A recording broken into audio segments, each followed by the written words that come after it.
Alright folks, here I have a song which has a pretty neat bass drop in it that I created with a pretty unused stock Logic plugin, which is the test oscillator, and it's probably the most easiest and convenient way to create a bass drop. I recommend using good headphones or monitors for that purpose, because otherwise you won't hear the bass at all. And so let's just listen to the song, and then I'm gonna explain how to create this.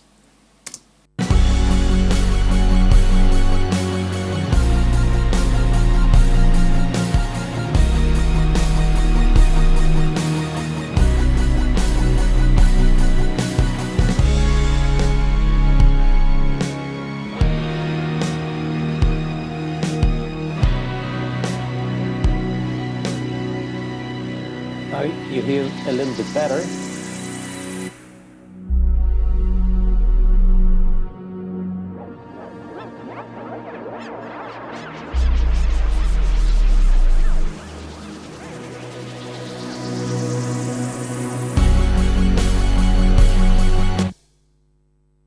So,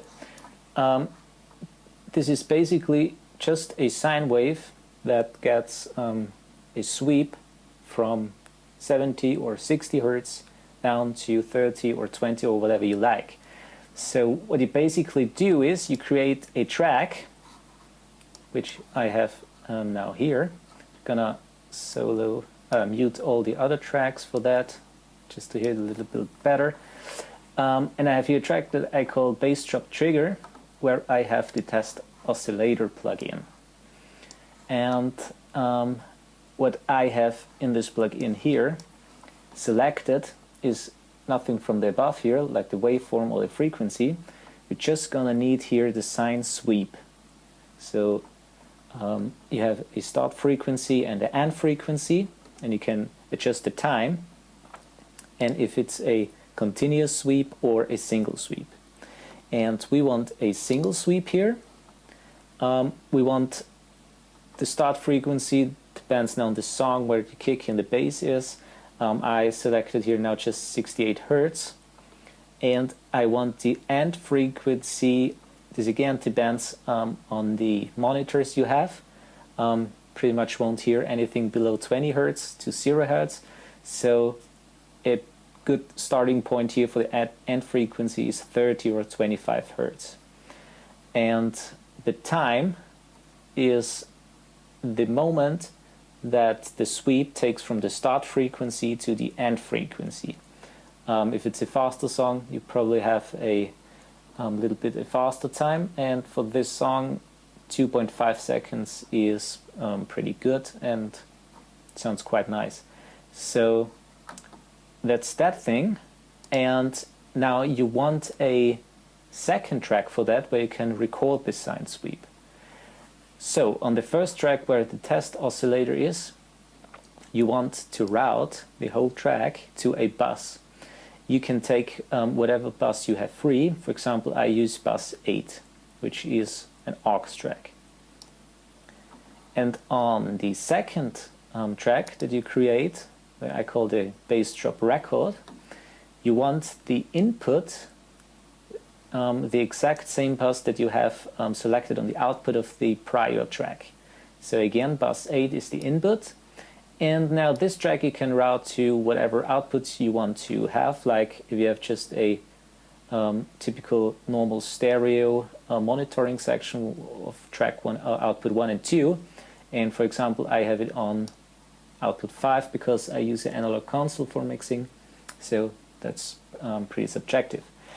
And now we're gonna engage on the track the oscillator, and the whole thing sounds like that when we trigger now the sine sweep. Again, one more time.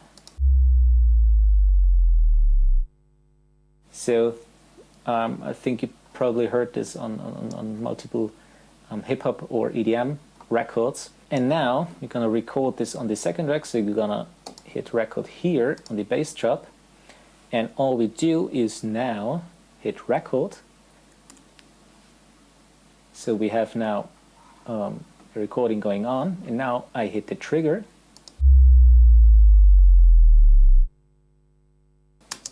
And we stop the recording. So, as you can see, the bass drop is now recorded. Now we're gonna clean it a little bit up. Add it here at the start and the end. Don't need that. And of course, the song is aligned to a grid. So we can now align it also to the grid, which I know here is the starting point of a beat. And now I want to adjust this bass drop to the beat, like that. As you can see here on the bass drop above, I also made slight fade-ins and fade-outs. But just for the purpose of this video, I'm going to show you now how it sounds without those fades. And what you can do now is drag and drop this bass drop to other sections of your song wherever you like it. For example, I have it here in the transition of the song where it's a kind of a bridge.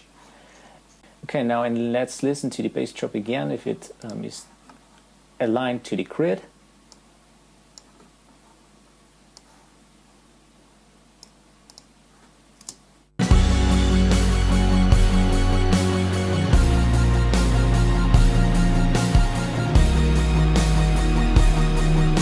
Alright, sounds pretty good to me. And now let's mute those two bass drops and check out my bass drop that I created prior. For example, I have a compressor here just to get a little more of a constant signal. Sounds like that. Let's just solo the bass drop.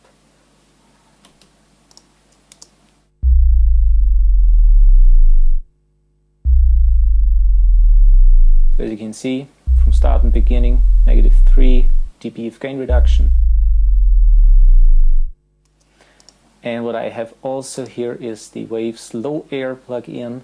You don't have to use such a plugin. It's basically just an enhancer for low frequencies. You can also add, depends on the range, you select also octave frequencies, and it just makes it a little bit more exciting. So let's listen to that. Without. With. So just, probably can hear just in the tail of the sine wave that it's a little bit more constant and a little bit louder. And a little bit of saturation here with the NLS channel. And I used here just a filter with the SSL channel of 45 because I triggered the bass drop to 0 Hertz, and I just wanted to get rid of the very low end rumble that is around 20-25 Hertz. And your subwoofer will just react weirdly to those frequencies. So a good starting point for those bass drops is around 70, 65 or 60, and the end point around 25 to 30ish.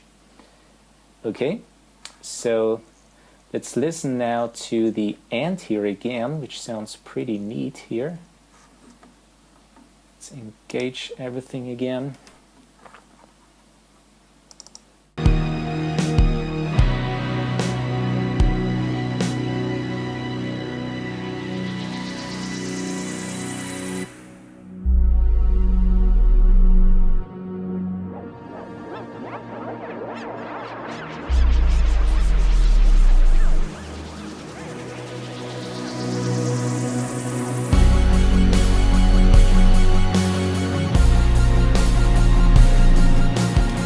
Alright, so that's it. I think it's a very cool way to add bass drops to your music or to your movie soundtracks, whatever you have.